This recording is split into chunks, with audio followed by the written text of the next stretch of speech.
LOL. All those talking heads on media, all your favorite gurus and furus, they were all wrong. Everyone and their brother was telling you to buy the dip. We had a bounce today, Monday, and man, oh man, were they 100% undoubtedly wrong. And you know who was right? This guy. Yep, it's gonna be one of those types of videos. If you're looking for some sort of great trading psychology, market breakdown, or any profound insights, absolutely not. I am way too stoked to say anything of that sort. If anything, we're gonna be petty and we're gonna be talking some smack because they were all wrong. I was right. I put my money where my mouth was and it absolutely paid.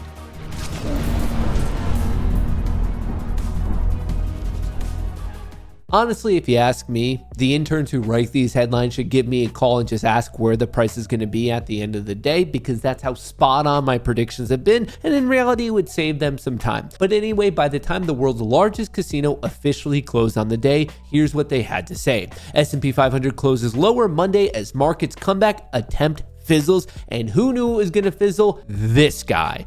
If you look at the S&P 500 heat map, you're going to see that it wasn't all red, it wasn't all green, it wasn't like Friday, it wasn't like a bloodbath situation, but the overall market still took a hit. The SPY down 0.46%, the Qs down 1.2%, the VIX picking up at one point early this morning around 20, and then we have some of the favorites such as Nvidia and Coin and Tesla and especially Palantir getting absolutely clobbered. And it is at this point that if you are not BO2X2N, Big Boy Brown, or 2Chain, I'm gonna need you to fast forward a little bit further in the video because it is these three viewers that I specifically need to speak to. All right, we'll wait a little bit. And now that all of the non-naysayers have properly fast forward to the next point of this video, I would like to speak directly to said naysayers. And there's a couple things I would like to say. And the first thing I want to say is plus $5,750 by the time you do the math out. I would like to say plus almost 12,000, 11.5. And I would like to say plus 30,000 times 20, 60,000 plus another 10, 70,000. I would like to say plus 70,000. That might be interpreted one way or another. And if some of you are kind of peeking here, you might be wondering, why am I saying plus almost 6,000, plus almost 12,000, plus almost 70,000? Well, that's obviously the money I made today, and you might be wondering why I'm leaning into it so heavily. Well, it happens to relate to this video I posted on February 23rd. Market crash. It's about to get worse. That was my update video before the markets opened. This was a Sunday night market update video. And if you want to know the major takeaway, I would recommend coming to around minute 8, maybe 8:20, something like that. And it goes like this.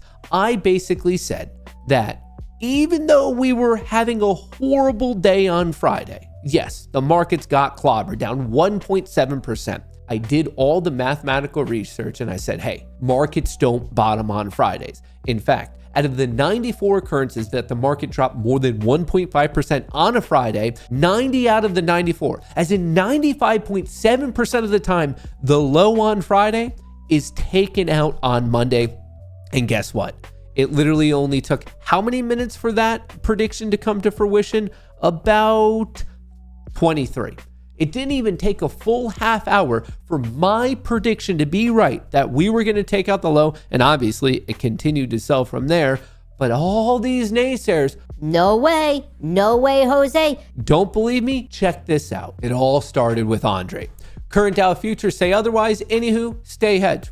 I think that's a reasonable take. I truly do. You never know. The futures were very green. I was getting a lot of smack talk. And yeah, that's a smart idea. Stay hedged. But then here comes in BO2X2N, stupid name, because moronic YouTubers are so smart. Well, maybe I am, maybe I'm not, who knows? But I do know I almost made another $100,000 today. On to the next one. Come on down, Bag Boy Brown.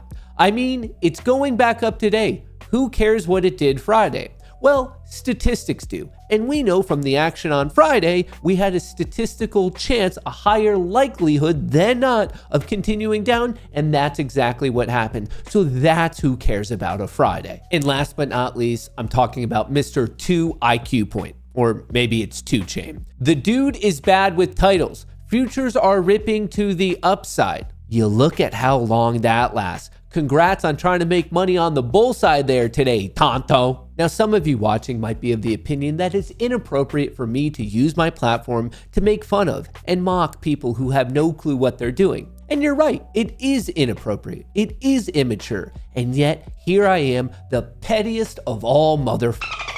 And what all of you watching should really take away from this is that if you're not trading with true edge, I'm saying actual trading edge backed by stats, facts, and figures, then you are just trading to lose. It is only a matter of time before you blow out your accounts, it goes to zero, and then you go cry to your mom about how the markets are rigged against you. Come on. Grow up, be serious. This idea of, Oh, I just have a gut feeling. I have a feeling it looks bullish. It looks bearish. I heard that it has to bounce. you're gonna get pulverized. The market is a very serious game of some of the most vicious sharks in the world. And if you can't take me saying, hey, that's a dumb thing, if all of a sudden that causes you to have an emotional conniption, you do not have the mental fortitude to survive in here. Because as I'm attempting to be nice and give you some legitimate reason and actually, pull the curtain back and show you what's going on here, the rest of the world doesn't. You have to understand that right now,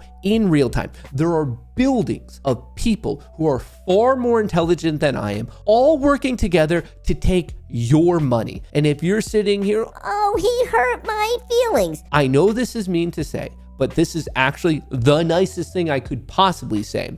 If you cannot handle this, leave the market. You're gonna save yourself money because this game is only bound to end in ruin for you. You have to grow up, you have to take it seriously, you have to know what you're doing, and you have to not piss away your time saying the dumbest things on the internet, following the dumbest people on the internet. And now for those of you who didn't grow up with the requirement of safe spaces, you're probably wondered, okay, what's next? What should I pay attention to for the remainder of the week? And the answer to that is multifaceted. First of all, we have political uncertainty. Trump says tariff on Mexico, Canada going forward next month.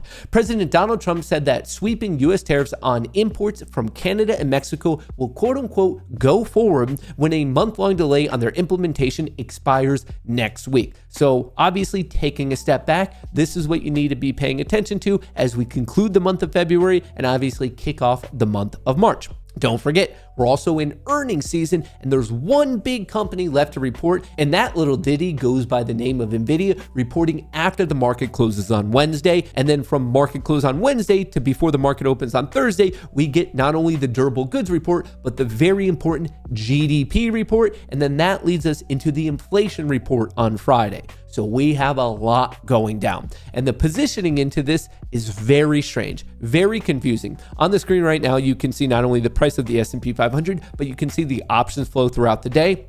And what's really, really strange here is going into the close, we had calls being closed out and puts being closed out. So the delta kind of did nothing but puts close, calls also being closed. So that was a little bit strange. When you look to the NASDAQ, it's a bit more apparent of what happened. You could actually see starting around 1220, people were buying longer dated puts and they were doing it aggressively. And then in more of the specific Mag 7, similar situation, you could see the puts were really being bought up. That's these blue lines on the chart, while people were just dumping their calls in a close. So from an options flow perspective, things are leaning a little bit more bearish. There's going to be major support on SPX around 5950, also 5975. But I do need to clarify, there's a good chance that Tuesday and Wednesday's trading session, the pit session, is kind of just messy because it's all those announcements. Wednesday market close, we have NVIDIA. Then Thursday, we have GDP and other announcements. Then we have the all important inflation report on Friday. And at any moment, we might have a random tweet or update related to tariffs.